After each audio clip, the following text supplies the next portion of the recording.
2024 ఎన్నికల్లో పవన్ కళ్యాణ్ పిఠాపురం నుంచి ఎమ్మెల్యేగా ఎన్నికైన తర్వాత ప్రధానంగా వినబడిన పేరు వర్మ.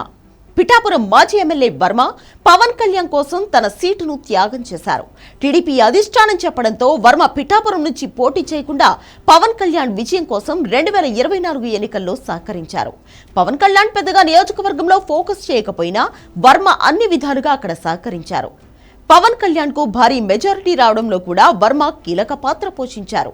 అయితే ఎన్నికల తర్వాత వర్మకు తగిన ప్రాధాన్యత దక్కలేదు అనే అభిప్రాయాలు ఎక్కువగా వినిపించాయి. ముఖ్యంగా తెలుగుదేశం పార్టీ క్యాడర్ ఈ విషయంలో అసహనంగా ఉంది. నియోజకవర్గంలో ఉన్న టీడీపీ క్యాడర్ మొత్తం పవన్ కళ్యాణ్ విజయం కోసం కష్టపడినా సరే ఆయనకు విలువ లేకుండా పోయింది అనే అభిప్రాయాలు వినిపించాయి. ఇక టీడీపీ అధిష్టానం మాటతో వర్మ సైలెంట్ గా పవన్ కళ్యాణ్ విజయం కోసం అన్ని విధాలుగా కష్టపడ్డారు. అయితే ఇప్పుడు వర్మకు ఎమ్మెల్సీ పదవి కూడా దక్కడం లేదు. ఇటీవల 5 ఎమ్మెల్సీ స్థానాలు ఖాళీ అయిన సందర్భంగా వర్మకు ఖచ్చితంగా సీటు ఉంటుందని భావించారు. కానీ అనూహ్యంగా ఆయన పేరును పక్కన పెట్టారు. ఇక జనసేన నుంచి నాగబాబును ఎమ్మెల్సీగా ఎంపిక చేసింది కూటమి.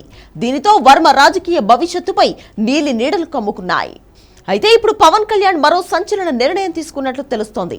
నియోజకవర్గం బాధ్యతలను పూర్తిగా నాగబాబుకు అప్పగించాలని, అక్కడ ఎటువంటి అభివృద్ధి కార్యక్రమాలు జరిగినా సరే నాగబాబు కీలకంగా వ్యవహరించే విధంగా పవన్ కళ్యాణ్ చక్రం తిప్పుతున్నట్లు సమాచారం. తాజాగా కొన్ని అధికారిక కార్యక్రమాలు కూడా ఎమ్మెల్సీ నాగబాబు నిర్వహించారు. పార్టీ కార్యక్రమాలతో పాటుగా నియోజకవర్గ అభివృద్ధి కార్యక్రమాలు అన్నీ కూడా నాగబాబు కనుసన్నల్లో జరిగే విధంగా పవన్ కళ్యాణ్ జాగ్రత్త పడుతున్నారు.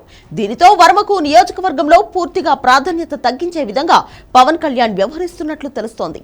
పిఠాపురం నియోజకవర్గాన్ని తన సొంత నియోజకవర్గం చేసుకోవాలని పవన్ కళ్యాణ్ పట్టుదలగా ఉన్నారు. దీనితో వర్మ నుంచి ఇబ్బందులు ఉండకుండా ఉండాలంటే పార్టీని క్షేత్రస్థాయిలో బలోపేతం చేసుకోవాలని పవన్ కళ్యాణ్ భావిస్తున్నట్లు తెలుస్తోంది. అందుకే నాగబాబును రంగంలోకి దించి ఇక నుంచి ప్రతి కార్యక్రమాన్ని ఆయన కనుసన్నల్లోనే నిర్వహించే విధంగా పవన్ కళ్యాణ్ వర్కౌట్ చేస్తున్నారు. ఇప్పట్లో కూటమిలో చినుక వచ్చే అవకాశం లేదు కాబట్టి వర్మ పిఠాపురం నుంచి పోటీ చేయడం దాదాపుగా ఇప్పట్లో ఉండే అవకాశాలు లేవని చెప్పాలి. మరి ఆయన పార్టీ మారతారా, తెలుగుదేశం పార్టీలోనే కొనసాగుతారా అనేది చూడాలి.